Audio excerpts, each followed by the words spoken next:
Mr. Obama's legacy is on the line, along with the future for millions who are living in the United States illegally, as a divided Supreme Court now wrestles with immigration and the power of the President of the United States. Welcome to the Kelly File, everyone. I'm Megyn Kelly. There is new fallout tonight from an historic day at the United States Supreme Court and a case that offers the justices a chance to define the power of the presidency. The 8 justices heard arguments today from lawyers for some 26 states and the House of Representatives, who say President Obama effectively trampled on the Constitution when he issued his executive action on U.S. immigration policies. With the stakes running high, thousands of protesters on both sides of the argument descended on the hearings today.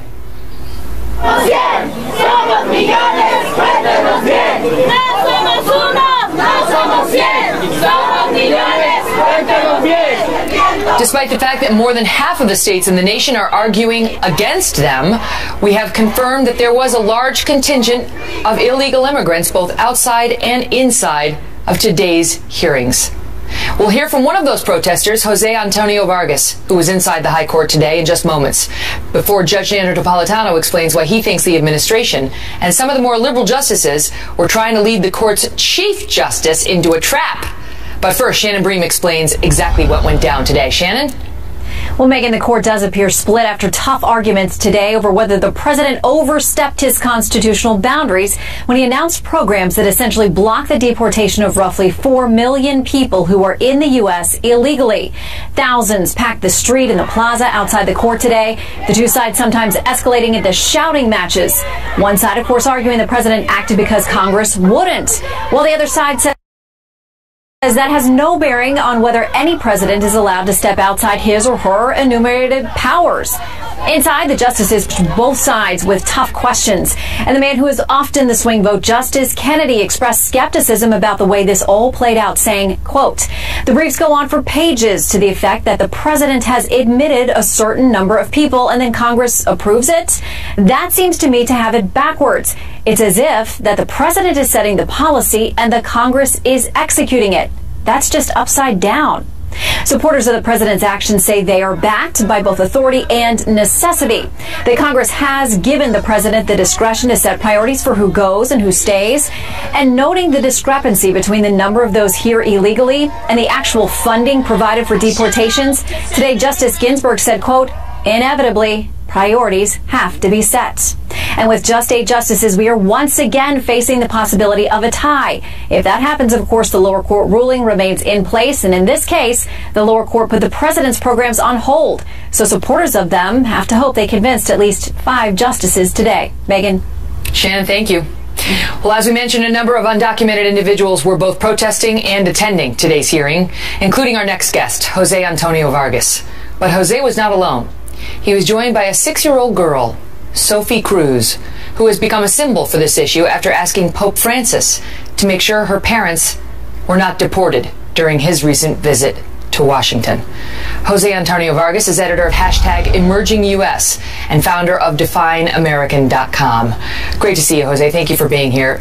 Thank you so much for having me. So you actually said that this was one of your proudest moments as an aspiring American today. Explain that. Well, I have to say, my mother sent me here when I was 12. Can you imagine a mom putting her son on a plane and say, "I'll see you later. A better future, is in the U.S. and not in the Philippines." My mom made a tremendous sacrifice to do that. Right? That was almost 23 years ago. So to think that 12-year-old kid was inside the Supreme Court courtroom today. It still kind of boggles my mind. I have to say, it was probably the greatest honor of my life here in America was being inside that court and hearing the justices really debate this with a kind of intellectual rigor that is missing from the conversation about immigration from Donald Trump and Ted Cruz, for example. And I was seated next to Sophie Cruz the whole time, 6-year-old girl. Both of her parents are undocumented. She's a U.S. citizen. And if this executive action doesn't go through, what's going to happen to her parents? And if they get deported, if the parents get deported, what happens to the 6-year-old girl? It was really interesting, actually, because we were there for like 2 hours. borders. And so she was starting to write the names of the justices on her little notepad. And she said to me, so how many votes do we need? And I said, well, we don't want it to be a tie. So like a 5, you know. It can't be a tie. It can't be a tie. Yeah, it can't be a tie for your side. I want to ask you, Jose, because you know what the argument is in part on the other side, which is without borders, we don't have a country. And if I get all, absolutely. And the second piece of it is, what about all of those people who want to come and live in America, who have waited, quote, in line, who didn't break the laws and want to do it right? Are they getting the short end if this executive action goes through? So let's answer both of those points. One, absolutely a country has a right to define and defend its borders, right? I respect that, and I respect it so much that I outed myself as undocumented and said, okay, I'm here, been here since I was 12, what do you want to do with me? Well, Congress hasn't figured out what it wants to do with us. President Obama has deported more than 2.5 million of us. So then what? What do we do? And absolutely, I respect anybody who's waiting in line to come here legally. I would be more than happy to wait in line. You want me to wait 15 years, 20 years to be an American?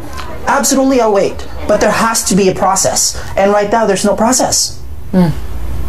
Fascinating. Jose, thank you for being with us tonight. Thank you for having me. Joining me now with more, Fox News senior judicial analyst Judge Andrew Napolitano, author of The Radical Expansion of Presidential Powers and the Lethal Threat to American Liberty. Judge, good to see you. Likewise, Megan. You know, he's right about sitting in that U.S. Supreme Court, which I did for 3 years covering the High Court. And, right. You know, I practice law, and I know obviously you're a judge. Let's just start on a good point, which is the amazing process by which we decide certain things in this country and the dignity with which we hash out our disputes compared to other countries that we see. Well, Jose saw today an extremely dignified oral argument. Whatever side of this you're on, the 8 members of the Supreme Court devour the legal briefs and come in there fully equipped, with the exception of Justice Thomas, who prefers not to ask questions. They come in there fully equipped to challenge the lawyers, and by the manner in which they challenge the lawyers, they are challenging the other members of the court. That's right. They're trying to convince the other justices. Question, why do you think some were trying to set a trap for the Chief Justice? There really were 2 oral arguments today. I mean, there was one, but there were 2 parts to it. In the first part, it was very much 4 against 4. The 4 conservatives who I think were prepared to vote that the president doesn't have the authority to do this. No matter how it tugs at the heartstrings, Jose's story is a very, very sympathetic one. He's a unique individual. He's more American than he is Filipino, if I can say that, having spent most of his life here. And the 4 liberal justices saying the president did the right thing. He has the authority, and Congress has given him the authority. Then Justice Kagan said to the Solicitor General, that's an Obama appointee, and the government's lawyer, is there a way we could salvage the president's executive orders by tweaking some language here and there? And she said that knowing that the Chief Justice likes questions like that. He likes being creative, and he likes to be able to salvage things. And he went along with it, forgetting this is not a statute, this is not a law written by Congress that is presumed constitutional. This is the president making up a law. It is presumed unconstitutional. It is not their job to try and salvage it. So we might wind up with a law, something that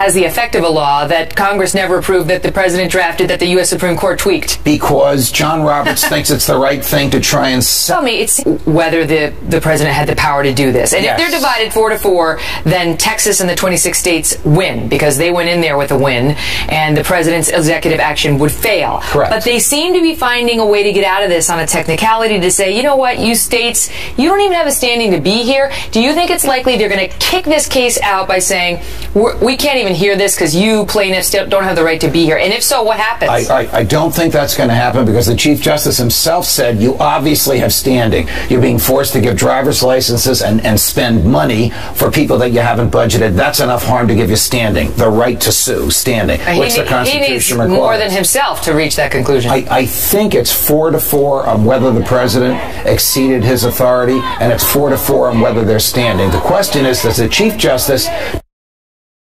do some cockamamie thing like he did with the Affordable Care Act, in order to try and save this. If he does not, and it stays at 4-4, then this dies. The president will have a field day as to what he can do in the next 8 months remaining of his term. The Attorney General from Texas told me on Friday that if Texas loses this case and President Obama wins, it'll go back down to Texas for a trial. So he thinks there'll be another bite at the apple, but I guess it depends on exactly what they say. Always a pleasure, sir. Thank you. Having a little patriotic moment there, thinking about the U.S. Supreme Court. It really is something everybody should do in the course of their lifetime. Go in there and sit and listen to an argument.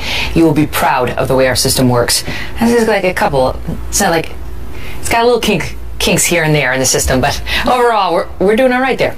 Well, with only a little more than 8 hours from the first polls opening here in New York State, early indications suggest it could be a very good night for Donald Trump. But there's a bigger issue for Republicans on the horizon, and we'll tackle that when Rudy Giuliani joins us next. Plus, we're going to detail why Hillary Clinton and Bernie Sanders have now split with President Obama over who may really be responsible for the 9/11 terror attacks. Dr. Sebastian Gorka is here with his take on the president, and Mark Thiessen is here on the politics. And then a 19-year-old girl named Leslie Van Houten helped Charles Manson slaughter innocent people in a crime so horrifying it is still making headlines almost 50 years later. Now she may go free. The sister of Manson's victim, Sharon Tate, is here tonight to detail why she thinks this woman could kill again. Don't go away. Four of the Manson maniacs drove up secluded Cielo Drive in an old Ford. One of them, Tex Watson, got out and he climbed a telephone pole. He severed the wires. Already it started to sound like a horror movie. They climbed over this embankment and swarmed into the Tate household with commando-like precision and proceeded to rewrite criminal history in blood.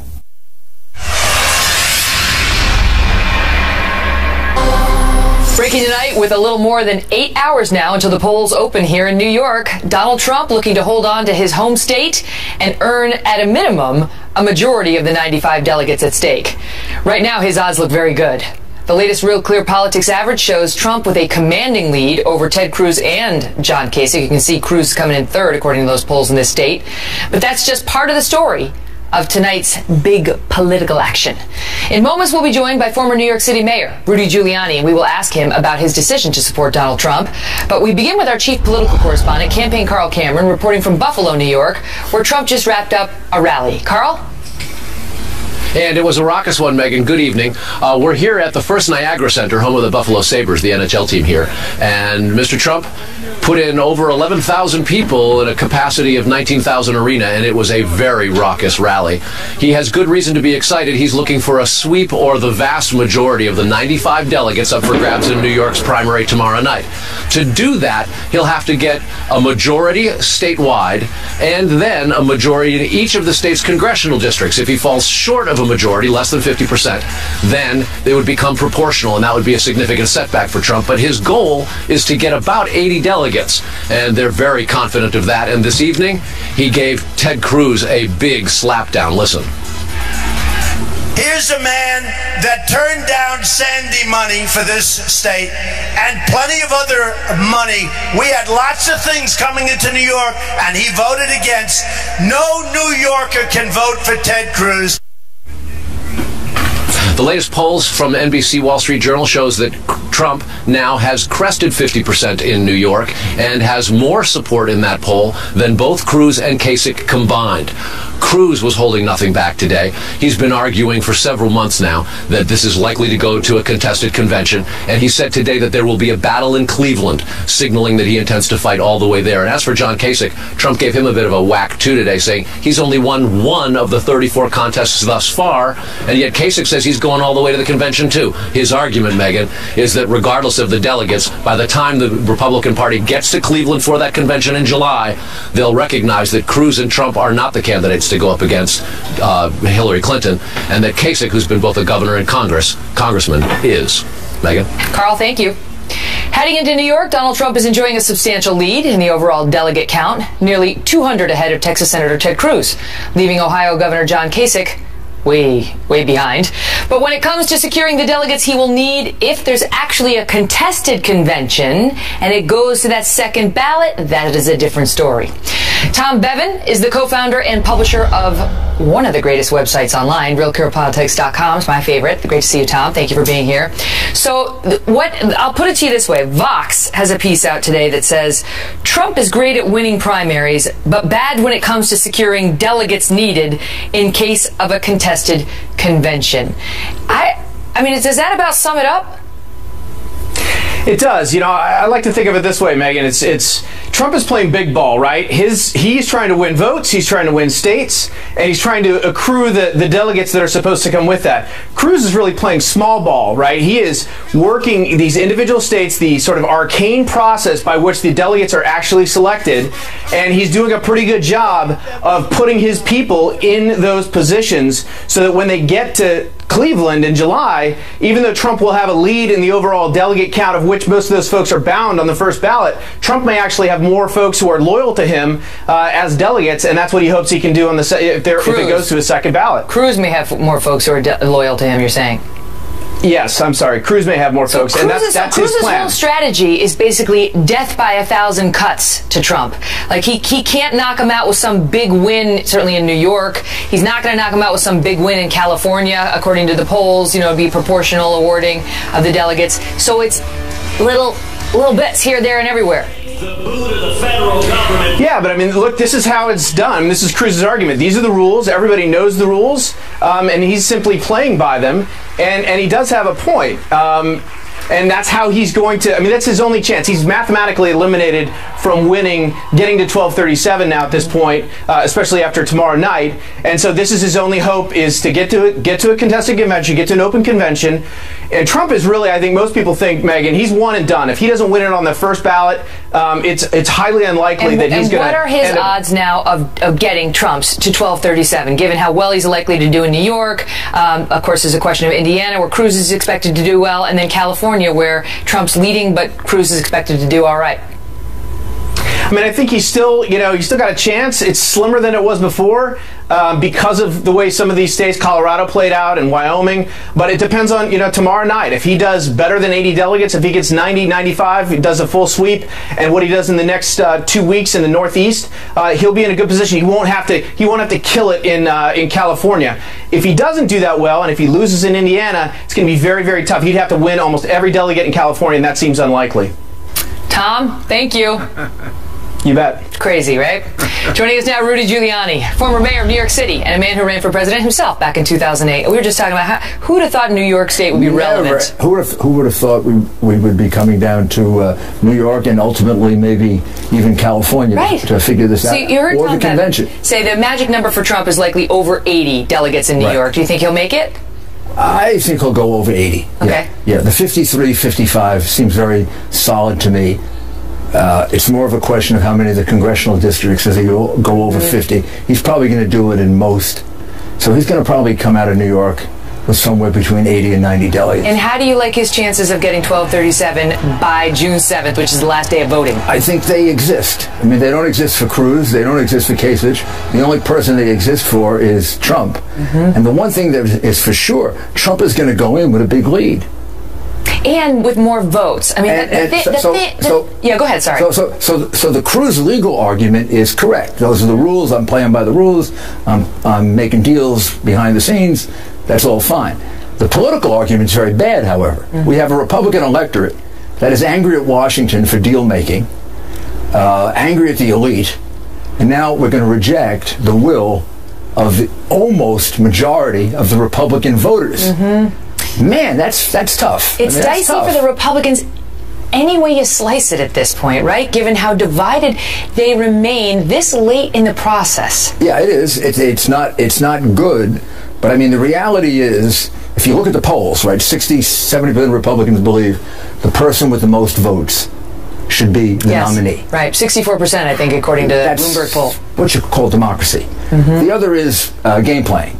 The other is the way we used to do it in the It's holding up the rule book. Yes, the 19th century, we sit back there with the cigars and we figure out who gets this and who gets that and who gets what position and who gets the other position. Having nominated presidents through primaries through most of the adult lives of the people of America, this is going to seem very strange. Right, we're not used to this. It's It's really rarely strange this close where we see the sausage getting made. If some guy who is ahead by 300 votes loses to someone who's behind him by 300 votes, and a bunch of people that nobody ever met pick that guy.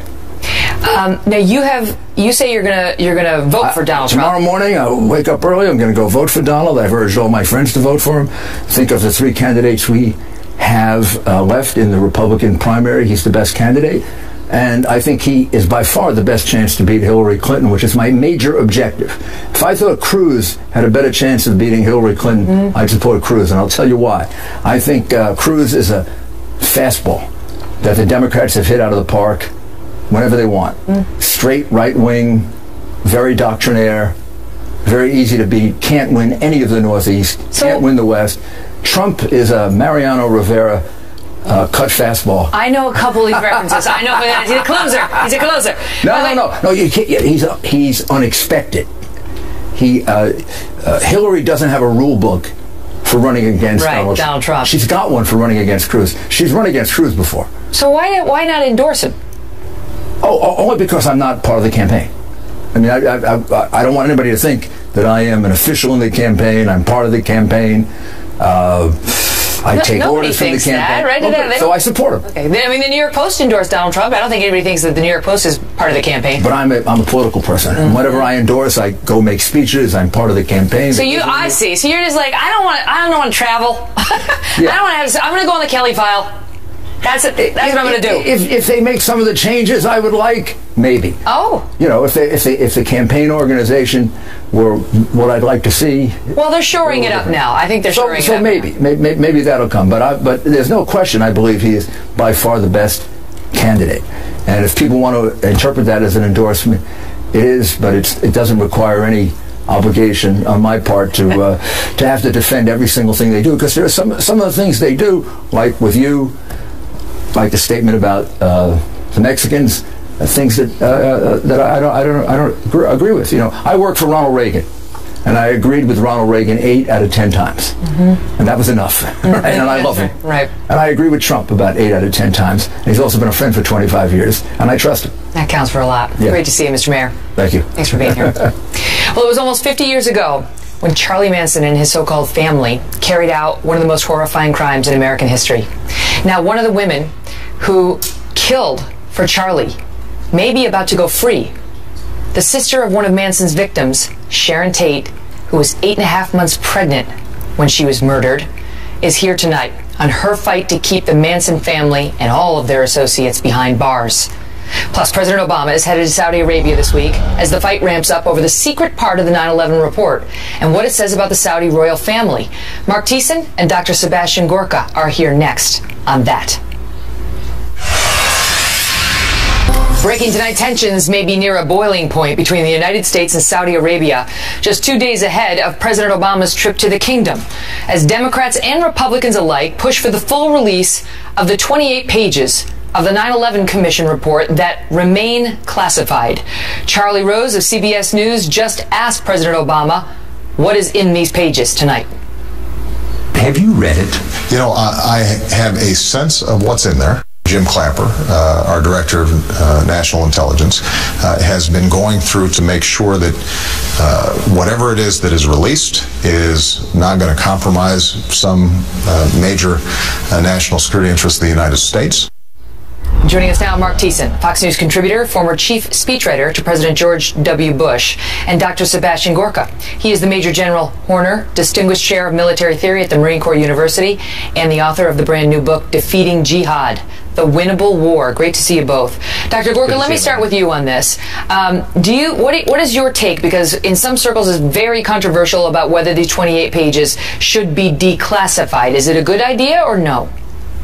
Look, when you've had, Megyn, both Republican and Democrat congressmen say that these pages should be released, and congressmen who've actually read those pages, I think the argument of the administration is lost.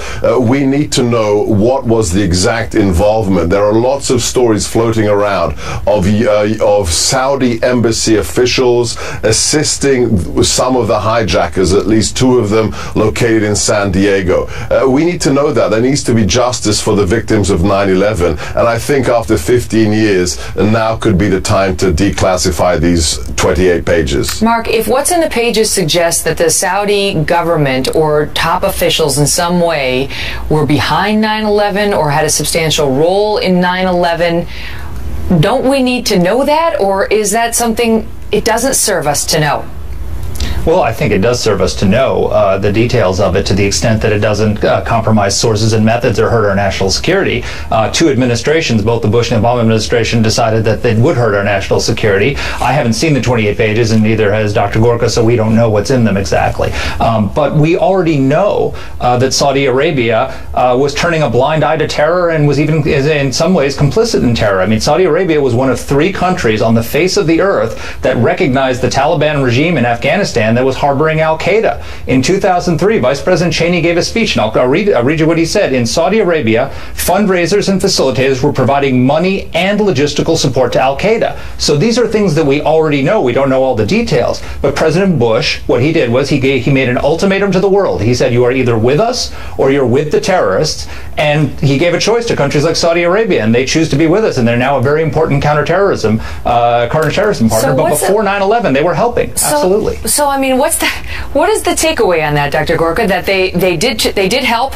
They participated in the 9/11 attacks, but they came over to the lightness after 9/11. And now, what are we supposed to do?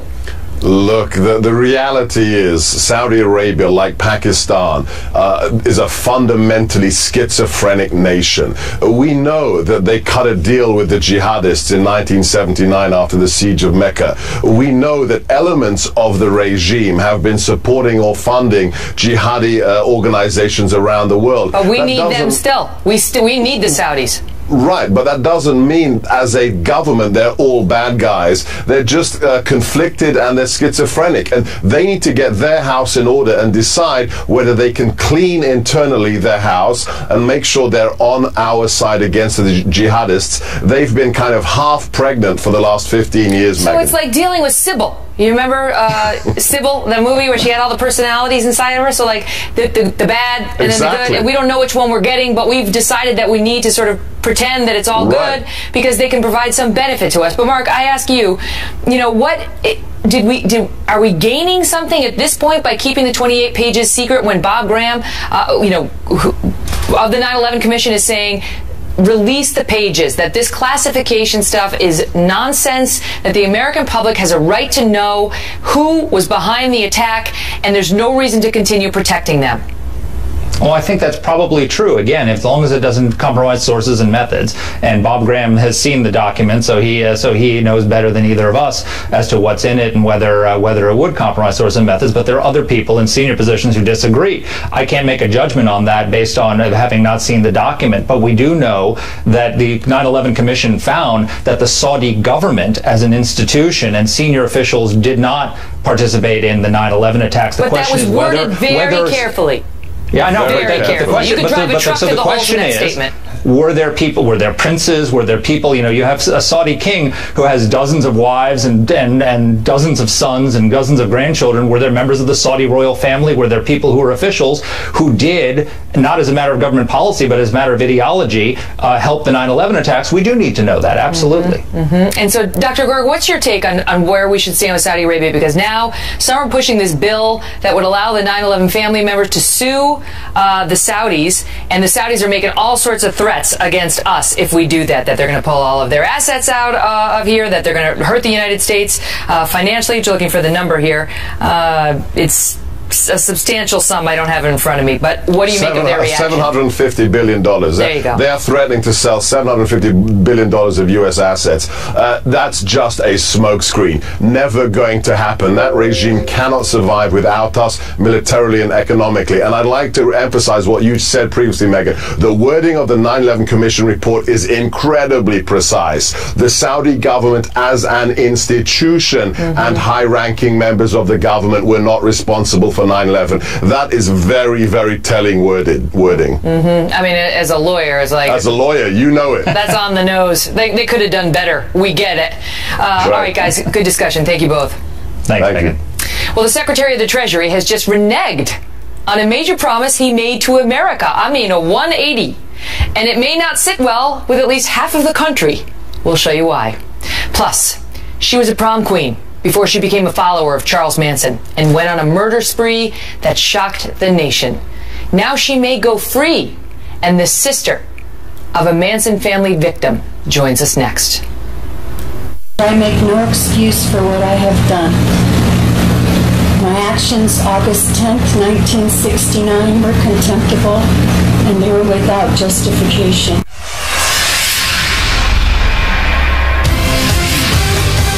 Developing tonight, outrage from the families of Charles Manson's victims as one infamous cult member could soon walk free. Leslie Van Houten was 19 years old in the summer of 1969. That's her on the right, smiling, before her conviction in 2 horrifying slaughters. A swastika she willingly carved into her own forehead visible. This is Leslie today, 66 years old now, and deemed eligible for parole. Joining us tonight in a cable news exclusive, Deborah Tate, sister of the late actress Sharon Tate, who was one of Manson's victims. But we begin with Trace Gallagher in Los Angeles with the latest. Trace. Megan, supporters of Leslie Van Houten say at the time she murdered Rosemary LaBianca in 1969, she was a misguided teen under the influence of LSD and the victim of Charles Manson's mind control. Her attorney says her release is long overdue, and the state parole board cites her 46 years in prison without a single serious rule violation. Van Houten has said she is remorseful and deeply ashamed. Here she is during a 2010 hearing. Listen. I make no excuse for what I have done. My actions August 10th, 1969 were contemptible, and they were without justification. But the Los Angeles County District Attorney, several LaBianca family members, and many others are trying to block her release, reminding the public that Van Houten was among the so-called Manson family members who invaded the home of Leno and Rosemary LaBianca and fully participated in the gruesome double murder. During her 1971 trial, Van Houten spoke in chilling detail, saying she held down Rosemary LaBianca as her husband was being stabbed to death, and then testified how she and Patricia Kenwinkle finished the job, quoting here, "And I took one of the knives, and Patricia had one knife, and we started stabbing and cutting up the lady." Van Houten alone stabbed Rosemary LaBianca 14 times. Now LaBianca's stepdaughter says, quote, "My father will never be paroled. My stepmother will never get her life back." Van Houten's release still needs the approval of state parole board lawyers and Governor Jerry Brown. Last year, Brown refused to sign the release for another Manson family member. Megan. Trace, thank you. Joining us now in a cable news exclusive, Deborah Tate, who was in this parole board hearing that led to the recommendation that Van Houten be deemed eligible for parole.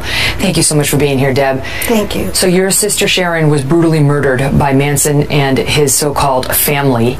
And this woman, who's now facing the likelihood of parole, was also convicted of conspiring in that murder in addition to the double murder that she participated in we just discussed there. Absolutely correct. You were in the hearing. How did they get to the point where they felt she should be paroled? She has a master's degree. She's very well educated. She's used the rehabilitation program to its very best. In that way, she looks great on paper. I'm not so sure that anybody that's capable of doing things like that, that is plunging a knife deep into someone's body 14 times, can ever be rehabilitated from that. There's a mean and dark and ugly side. And mind you, she did that after knowing full well what the carnage was the night before at my sister's house. Because they happened one day after the other. Correct. And she's admitted that she put a pillow over her victim's face, that she wrapped around a lamp cord, and that she heard the guttural murder of her husband in the other room, and then she went ahead and plunged the knife into her victim herself. However, you know her defense now, which is, I don't offer any excuses. I'm deeply ashamed. She says she was under the control of this madman and that she had never committed a violent crime ever before that moment.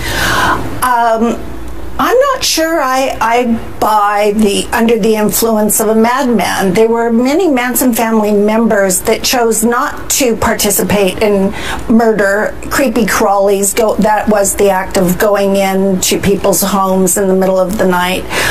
There were people that chose to leave the Manson family when things started turning to the dark, violent classes teaching the various family members how to use a knife in the correct way to take somebody's life. If she wanted to go, she could have gone. This is a upper middle class young woman who graduated and had a good set of skills that she could have started a life with, and her father provided a great life. She was on LSD, and now they seem to be focused on her model behavior as a prisoner, that she's gotten a bachelor's and a master's, and she's educated other women in the prison with self-help programs. They basically say that, you know, they are buying her contrition and that she would pose no danger to the public. What else could someone do except use their time to the best of their ability to help plea for their freedom? That's exactly what the system's designed for. Do you think she's a danger, or is it more about punishment? No, I absolutely believe in the bottom of my heart that this woman is fully capable of being a danger to society. If not actively taking part in that act of murder again, at least in the way that she influences young people's minds. The Manson family has more followers today than they ever did through the internet. There's an organization called ATWA, which stands for Airs, Trees, Water, and Animals. So young people join this organization thinking it's good. Peace, love, just as it was in the 60s, is the face of it. But underneath, there's an agenda, and that agenda is a race war. Which was Charlie Manson's goal. Absolutely. I know you're petitioning Governor Brown to reject this parole. He did it, as Trace outlined, last year with another Manson associate. What do you feel your odds are, given that he's already rejected parole in another Manson case? Do you think that makes it more or less likely in this case? I'm hoping and praying that he does the same thing and rejects. However, I would like to implore that the public go to NoParoleForMansonFamily.com and sign the petition to let the politicians know how we feel. Deborah, it's great to see you. Thank you for being here. Thank you. And I asked Deborah to walk me through how she first found out about her sister's gruesome murder and where it went from there. And she did so in a chilling exchange. We've posted that at Facebook.com/The Kelly File. You can see that beginning now. And up next, James Rosen joins us on how the Secretary of the Treasury just reneged on a major promise and why a lot of women and some men may be unhappy about it. Next.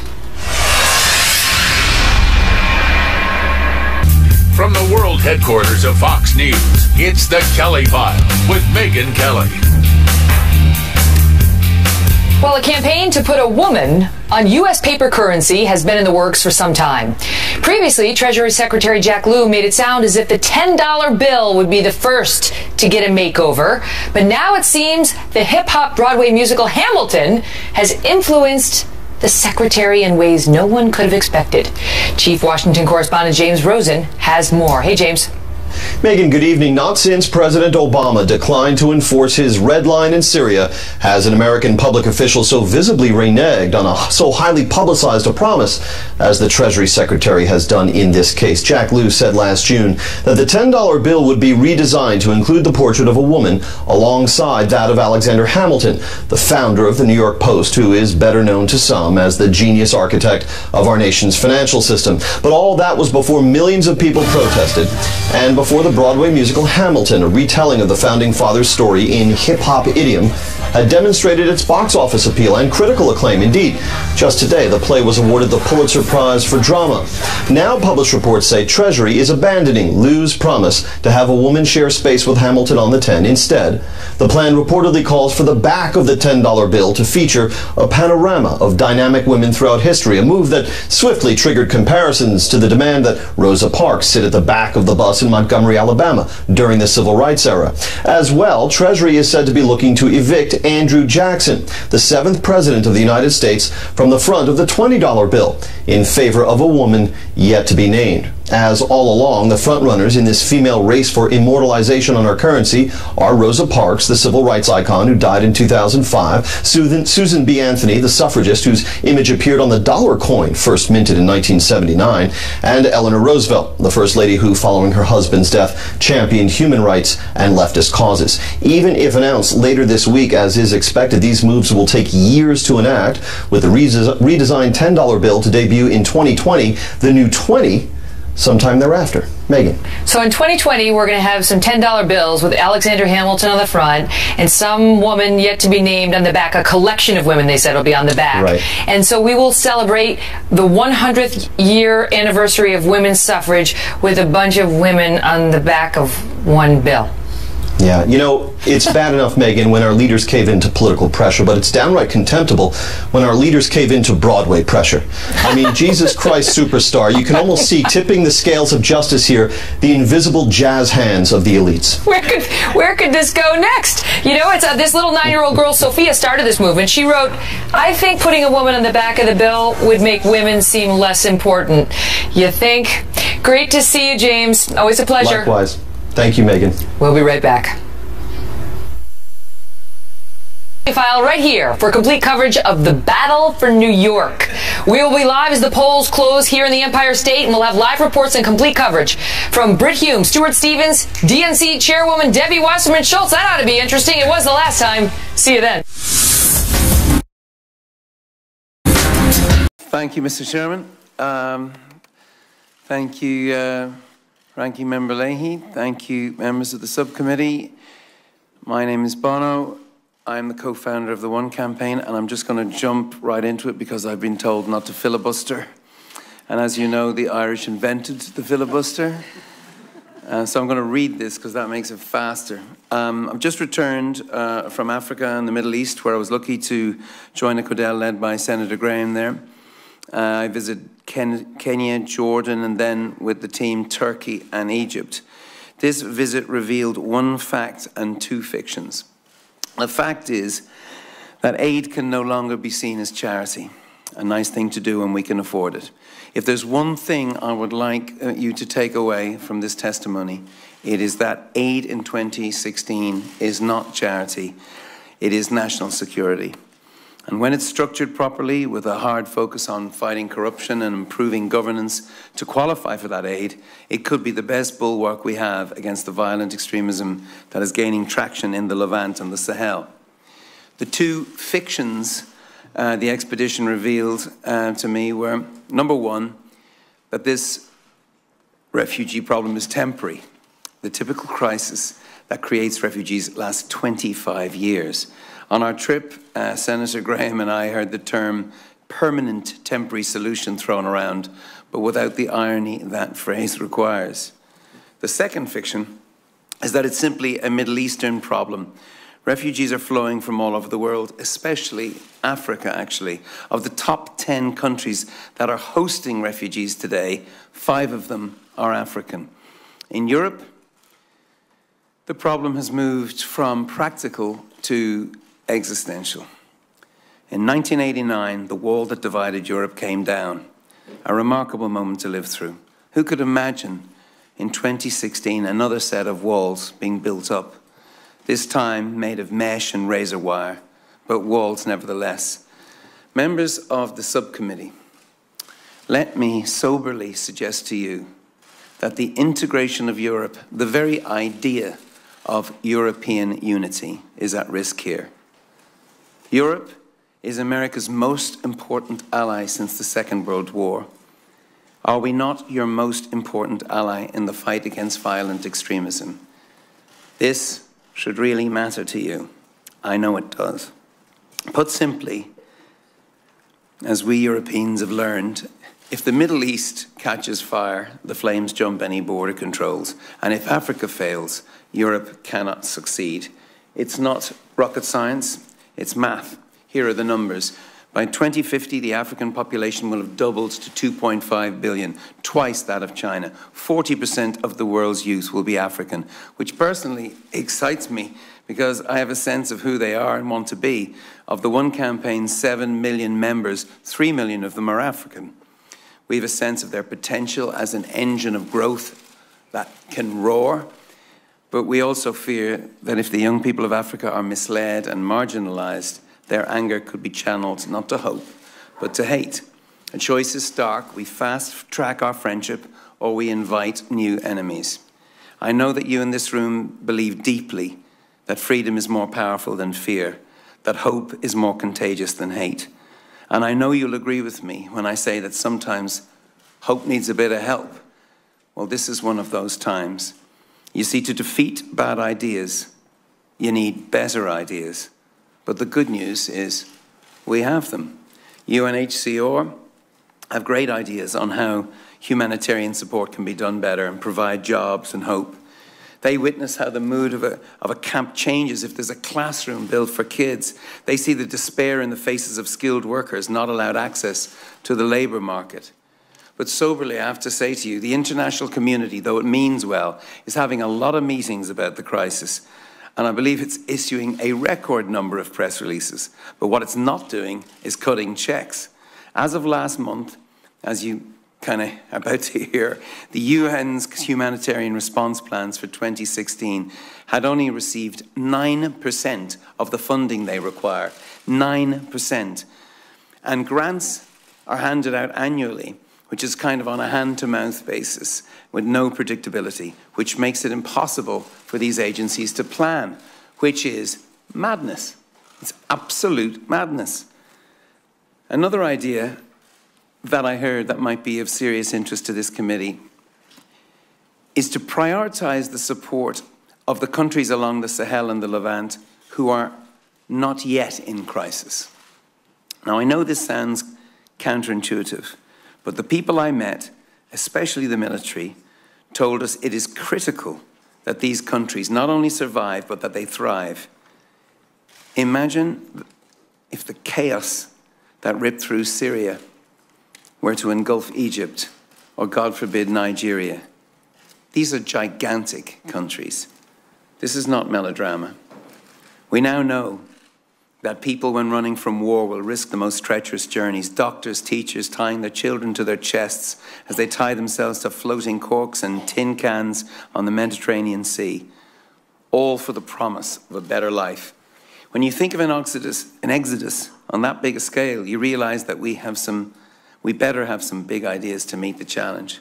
And we do, and I'm really encouraged to sit here and hear them come from a bipartisan committee.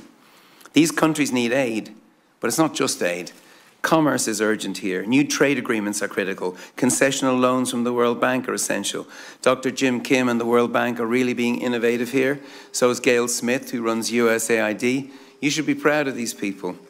Anti-corruption campaigners in our own office around the corner in the One Campaign will tell you that the reforms necessary to qualify for the loans can be as important as the loans themselves. The Africa Development Bank has been right out in front on this stuff. President Akin Adesina understands that corruption kills more people than AIDS, TB and malaria combined. So tackling corruption has to be part of this package. In fact, he was also one of the first leaders to call for a modern Marshall Plan as a partnership for progress. So what might that mean? Well, the Marshall Plan, as America knows, was the first time the world witnessed development as security on a grand scale. The Marshall Plan was an idea big enough to meet the moment in history. It was an idea as big as the sacrifice Americans made in the fight for freedom, an idea that showed America could not only win the war, but the peace, as Lindsey Graham keeps reminding us. An idea big enough to change the world. An idea like the idea of America itself. You see, the peaceful Europe that I gratefully grew up in, the one that is so under threat right now, was born of the Marshall Plan. History's greatest example of national generosity as national security, which is what I'm talking about today. And I'm not alone. Trade and development as security. That's what Jim Jones is talking about today, and he's not alone. Senator Graham, not alone when he spoke to the Washington Post yesterday. It's the same thing. Finance Minister of Germany, Mr. Schäuble, not known for his wild pronouncements, has invoked this. King Abdullah of Jordan, the same. Actually, King Abdullah is worth thinking about, because he's a leader who's also a military man. It's not coincidence that he's a military man, because I think, I'm sure, military leaders, at least the great ones, know the cost of failure will ultimately be borne by them, by the men and women they lead into battle and have to face as they come home. This is a new century. These are new threats. This is politically very hard. I hope I understand the challenges. I hope I understand the pressures you face as leaders. But in truth, I probably don't. But I'll tell you what I do understand. I understand that America is not ready to give up on its greatness. And I'm not either. That's what got America to the moon. That's the spirit that brought mankind back to Earth when you signed up to fight the largest health disaster in the history of the world, HIV/AIDS. There were members on this subcommittee who refused to accept that AIDS was a problem that couldn't be solved. And since 2002, we now have nearly 9 million people who owe their lives to the US taxpayer. If you're a US taxpayer, you're an AIDS activist. Think about that. I'm here today to testify to the United States Senate that I have seen the impossible made possible right here in these halls. And we need that leadership again in this moment of great jeopardy. It is who you are. It is your essence and your calling. And when you serve history, you serve the people of America. And when you write history, we all live it. Thank you very much.